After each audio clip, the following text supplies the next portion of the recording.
always heard that asking about Grandpa was forbidden. The moment I uttered the word grandfather, Dad would snap. His eyes darkened, his jaw clenched, and every time I heard the same thing. He's no longer part of his family, period. I only saw Grandpa twice as a child. I was too young to remember much, just fragments.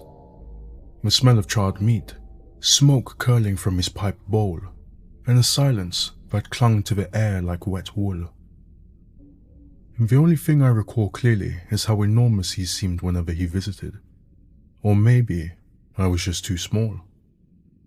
Mum would pull me away, quick and firm.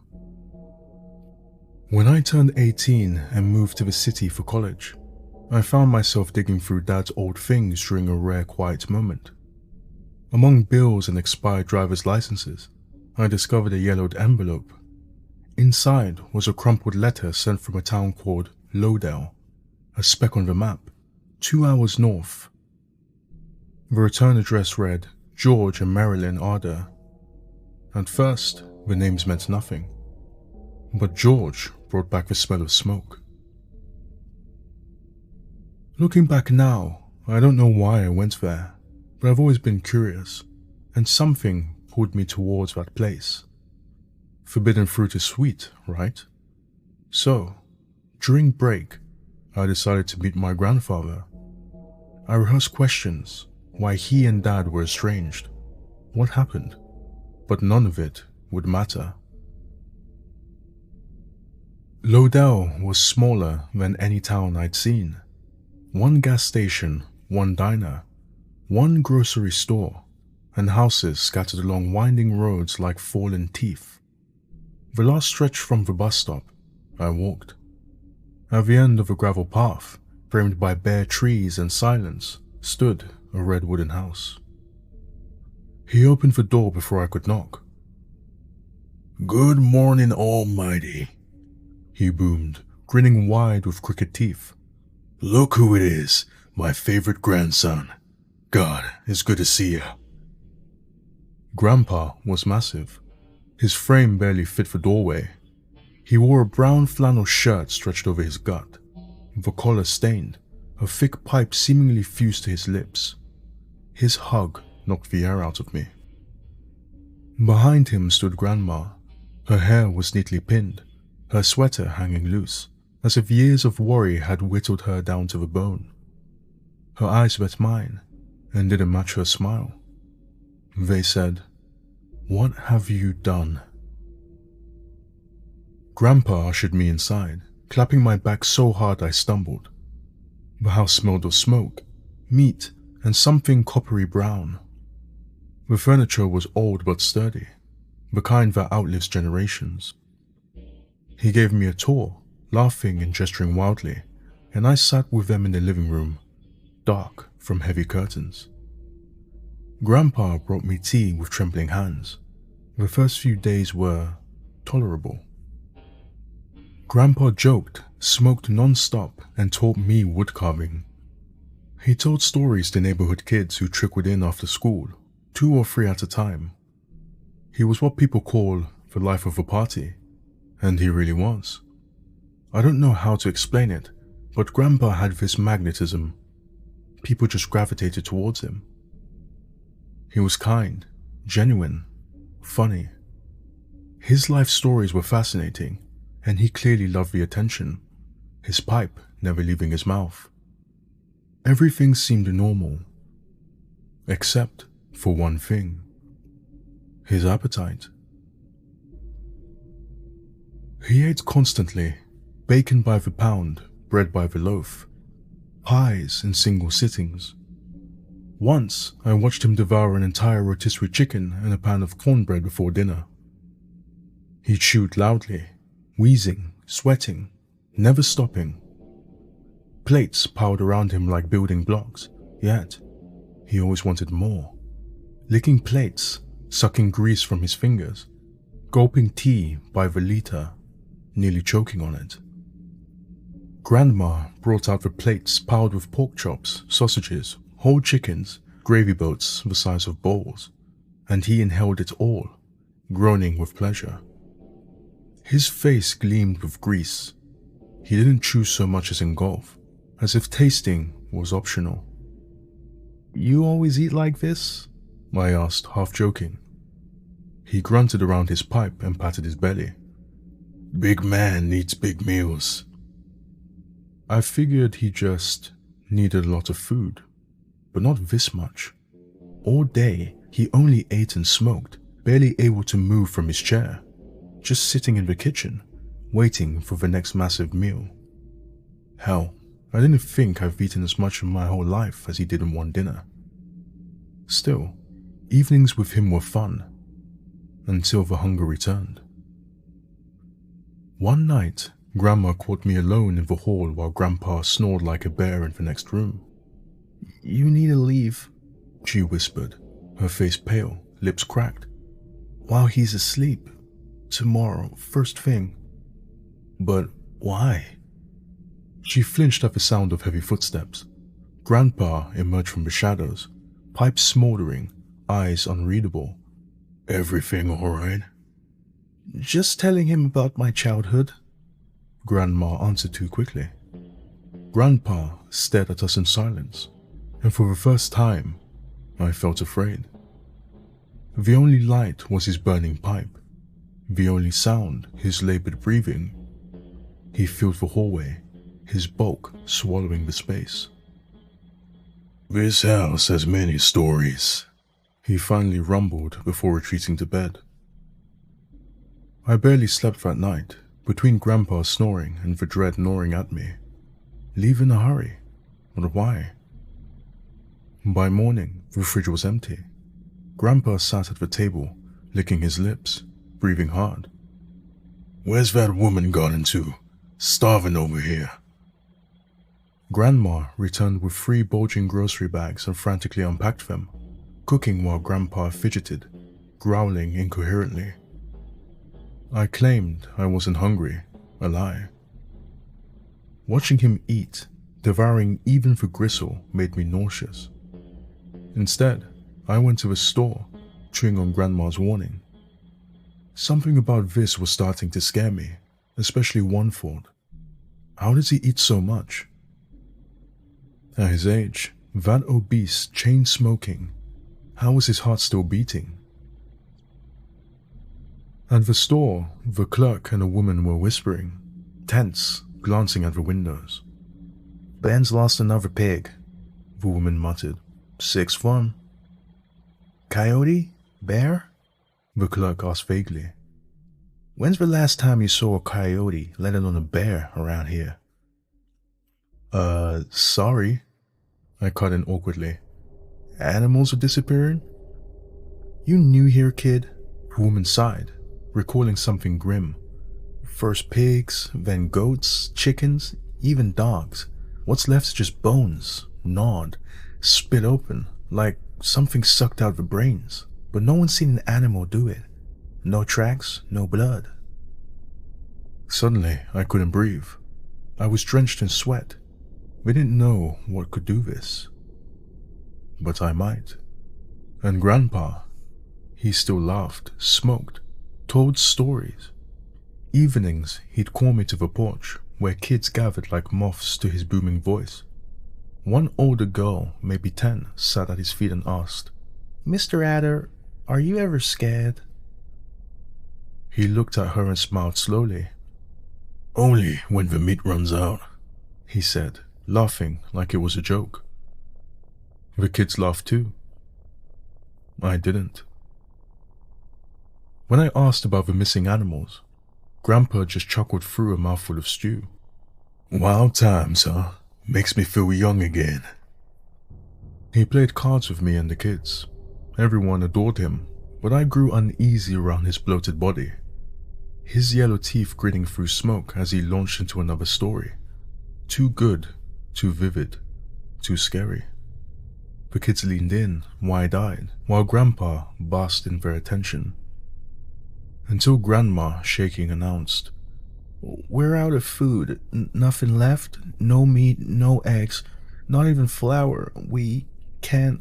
"Find more," Grandpa growled, his pupils shrinking into pins. I'm starving. He didn't move from his chair. Even when we went to bed, he stayed in the kitchen. Around 3 a.m, I woke up thirsty and flicked on the kitchen light, then nearly had a heart attack. Grandpa was still in his chair, trembling, staring at the same spot. His skin was pale, almost translucent, veins purple underneath. His pipe was gone. For the first time, I saw him without it, and that alone made me want to crawl into a corner. At first, I thought he was dead, but then he shook harder, sweat beading on his forehead. Grandpa, you okay? I whispered. Get me food, boy. His voice held no trace of the man I'd known. No warmth, just threat. Something not human. I'll go to the store in the morning. Just sleep, Grandpa? Get me food. He didn't look up. I edged past him, turning off the light. All night, strange sounds came from below. Growls, wet slivering, the front door creaking. At dawn, Grandpa was gone, the door ajar. Grandma stood behind me, eyes red with fury and regret. Go, grandson, now. He won't be satisfied with store food. Pack your things and leave. But what's wrong, Grandpa? How can he eat so much? You don't want to know what happens when he stops eating. She turned to leave but froze at my next question. Why do you stay with him? If no one controls him, it gets much worse. That morning, the town buzzed with news. A boy had vanished overnight. Only bones were found, cleaned, not a scrap of meat left. No animal could have done that. And I knew exactly what could. I returned to the house. Grandpa sat on the porch, pipe in teeth, smoke wreathing his head. His shirt was stained, worse than usual. He stared into nothing. Boy, he rasped, voice thick with smoke. Fetch me something from the store. Something was off that morning. His posture too rigid, eyes glassy, lips cracked, skin pale and swollen, like raw meat. I mumbled an excuse and went to pack. Then I heard them arguing. The kids are coming tonight, he snarled. They want stories. No, Grandma said. Not this time. I'll call the police. You won't do shit. Then she screamed, not in fear, but in rage. I won't let you feed on them again. I backed away. I didn't know what that meant. I didn't want to see more. Dusk fell too fast.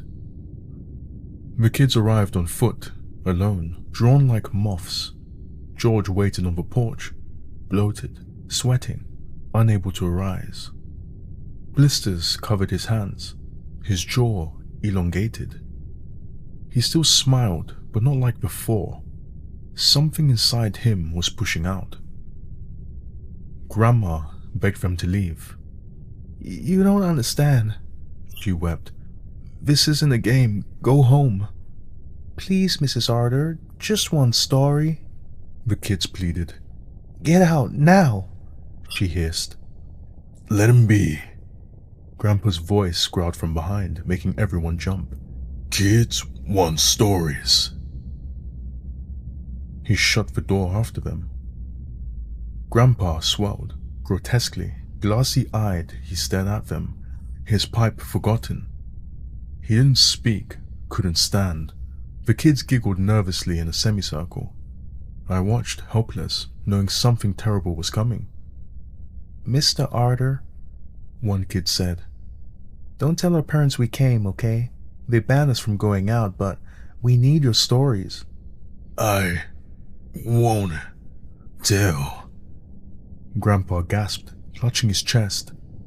Won't tell.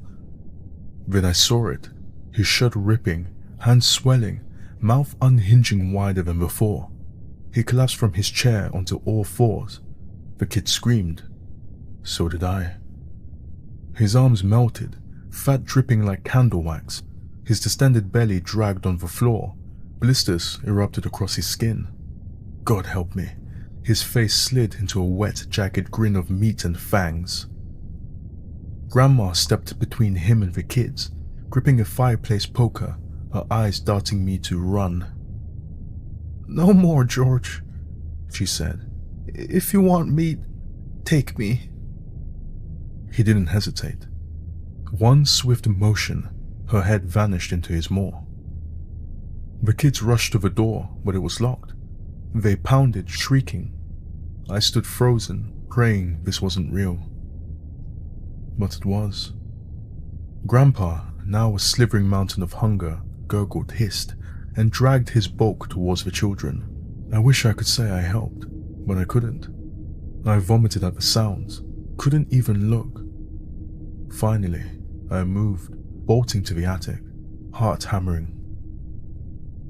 I stayed there, shaking, gasping, as the house filled with the sounds of slaughter, chewing, crunching bones, one voice, then another, then silence. Sniffing, scratching, something huge lumbered down the hall, snuffling, muttering. I pressed into the rafters, too afraid to cry. Hours stretched into centuries, and then a wet, slurping voice. "Boy, come back. Feed your grandpa. I smell you." I buried myself in dust and shadows, praying to disappear. I stayed until the silence returned and dawn crept in. I crept downstairs, stepping over bones and blood. Grandpa was gone. Only a greasy stain remained where he'd fallen. The house reeked of death. I vomited down my pants. Then I ran, until the road turned to asphalt. Didn't stop, even at the headlights. I told no one, not the police, not the townsfolk. I don't know what happened after, where Grandpa went. I returned home, couldn't sleep, couldn't eat. I vomited, cried, had nightmares of that night. Months later, at breakfast, I met Dad's eyes and asked, "Why didn't you tell me?" He stared into his coffee. "I hoped you'd never go there," he said softly. "You weren't supposed to know that address. Guess blood calls to blood." "What does that mean?" He looked up, eyes bitter. "You're not my son." Silence fell like snow.